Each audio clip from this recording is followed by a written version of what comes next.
So guys ये है आज का दोपहर वाला वीडियो। लाइट आवता कुल है नहीं ठीक रहा तो हेने आजा भाई, तो है नहू करम तो लाइट है, है नहू करम तो लाइट है। बीचों में लेती क्या हाँ तो ठीक बा, तो इनकर प्रोसेस तो चालू बा।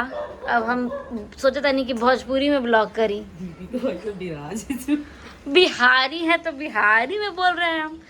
तो हमार प्रोसेस चालू हो गई। बाप देखी हमार बहन बाबा की दिन पर दिन मैंने हर 3 महीना में इनकर अपन हाँ 1.5 साल हो गया तुम्हारी ए भाई कब करे ले रही तुम्हारी रानी? शादी में कराया था अप्रैल में या अप्रैल रानी कब करे ले रही है? मई जून जुलाई अगस्त बीच में बहनों भी कराए थे ना दीदी। हाँ हाँ देख तहार राज नु रानिये बताई। हाँ वो नैनो क्लासिक कराए थे रानी, कब कराए थे वो?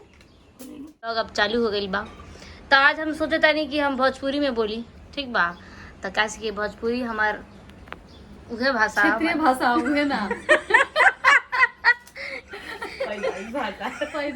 पैदाइश भाषा हमार माई भोजपुरी बोलत रहे। तो हम सोचनी कि हम अपन माई के भाषा जब कि बॉम्बे में भी हम ना भुलाई, ठीक बानू। एकदम तो हम सोचनी है कि आज हम भोजपुरी में ब्लॉग करें। तो सो तनी हमू अपन तनी चेहरवा दिखाई रुका लोगन गाई ये। हाँ वही मैं बोल रही हूँ कि ये जो मेरा ये जन कलर कल गई बा, हम सोचनी है कि आज पूरा बोले भोजपुरी में ना हमारे नु। तो हम सोचनी है कि है जन हमार कलर भइल बा, ठीक बा। ई हमार जन बाल के जितना भी अभी तक हमार वीडियो में चाहे पिछला वीडियो में आज तक ले हम एक एगो पार्लर यूज कैले बनी, वो आर्यन वाला, वो रानी के इनका बेटा का नाम है आर्यन।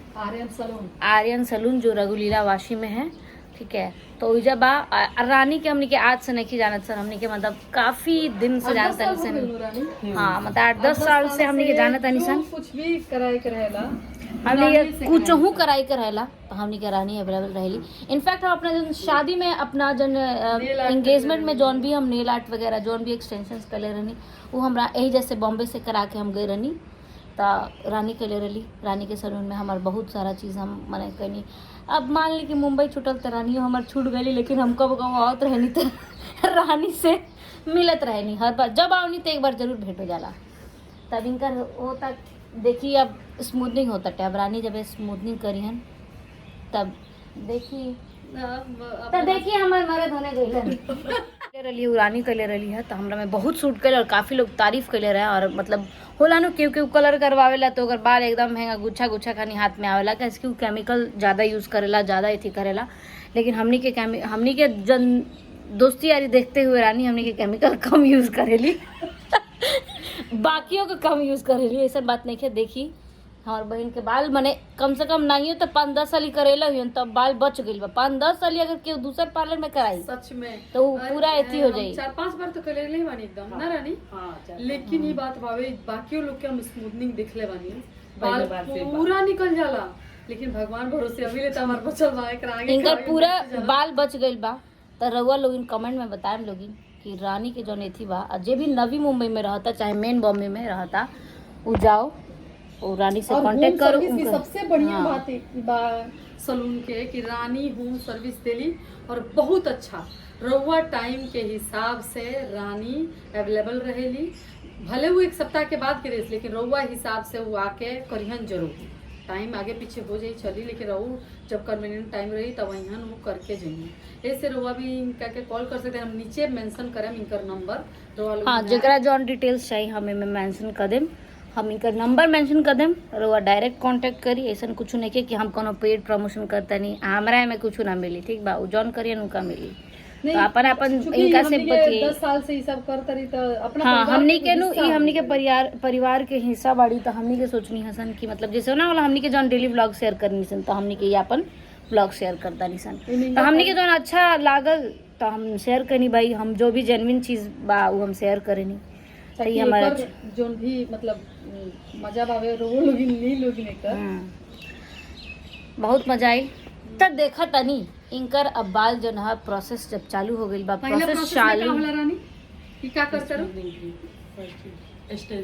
एक्सटेंशन क्रीम अभी लागता हमरा लॉरियल के। और ये पहले लगा के क्रीम के जो एक्सटेंशन क्रीम होला ओकरा के लगा के 45 मिनट छोड़ल जाला ताकि बाल सीधा हो जाए। ओकरा बाद फिर का करेला रानी ओकरा के हमनी के बताए सन आगे ना। ओकरा बाद जब प्रोसेस होई तब बता दियल जी। हाँ तले ले अपन। और सबसे बड़का बात कि अगर वो चाहत नहीं कोनो कोर्स करे के तो वो जाके रानी कोर्स भी करवा ली ना रानी, तो ओकर अपन अलग अलग चार्जेस होला, उस सब के बारे में तो हम नहीं जानते, लेकिन हम नंबर जरूर रुआ के देम। रुआ चार्ज के बारे में रानी अपन देंगा रहला रुआ सीखे के होखे एकरा बारे में, चाहे रुआ खुद एकरा करवावे के होखे, बाल के एक्सटेंशन, चाहे रुआ nail paint, nail art, leg art, जोन भी आर्ट कराए के बावे सब रुआ उजा होई। तो रुआ जाके कॉल करके अपन उजा एक्सपीरियंस रानी के ले सकता नहीं सब। हम तो 10 साल खुद 10 साल से रानी, जब से हम मुंबई में बानी 5 साल बाद हमरा के रानी मिलली, उसके बाद हम कहीं ना जानी, चूँकि बच्चा हमारे छोट छोट दूगो रहे सन, तो ई रानी कह दीदी रुआ न ताई हमें आके घरे रहू कर दी। तो रानी जब हम बोलियन कि दीदी रुआ जब फ्री बनी हमरा के बोली, ऐसा कई बार भइल बा कि 10 बजे के बाद हम अपन बच्चा के सुला के 10 बजे रानी आयल बड़ी। एक दिन तो रानी हमनी के संगे घर ही रुक गई बड़ी ना रानी, यार ना एक दिन रात भर रुक गई। पहली बार आई रहलू ना दूसरी बार, दूसरी तीसरी बार हाँ वो दिन हमनी के दोनों के स्मूथिंग भई रहे ना, भइल रहे और लेट हो गए रहे, चूंकि रानी के जाएगा तो हम कहीं ना रानी लेट हो जाई, एक काम करो इजा सूझ जा, आराम से काल जाइए। रखे के बाद 45 मिनट्स। तो अभी देख सकते हैं कि मतलब 45 मिनट्स वेट करना है ये क्रीम लगा के। ये है ना जो सीधा वाला होला उहे वाला है? हाँ अच्छा 45 मिनट्स बैठ उठ के पूरा देख लेता नहीं। अब मान ला कि अब देखें कि पड़ी, लोगों के बताओ कि पड़ी नू कि हाँ ठीक बा, देखा इनकर बाल हो जाए अब कुछ देर में सीधा सीधा तो नहीं रहा कर लेता ही टेढ़ भाई। हाँ तो रानी कर ले रही है, देखा जो हो गया है क्लीन। अब क्लीन होने के बाद यहाँ पे ब्लर लगेगा, सुखाया जाएगा इसको अच्छे से। तो यहाँ पे ब्लर हो रहा है,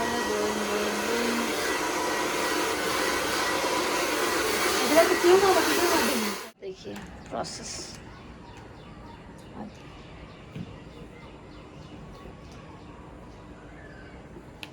सीधा हो गई,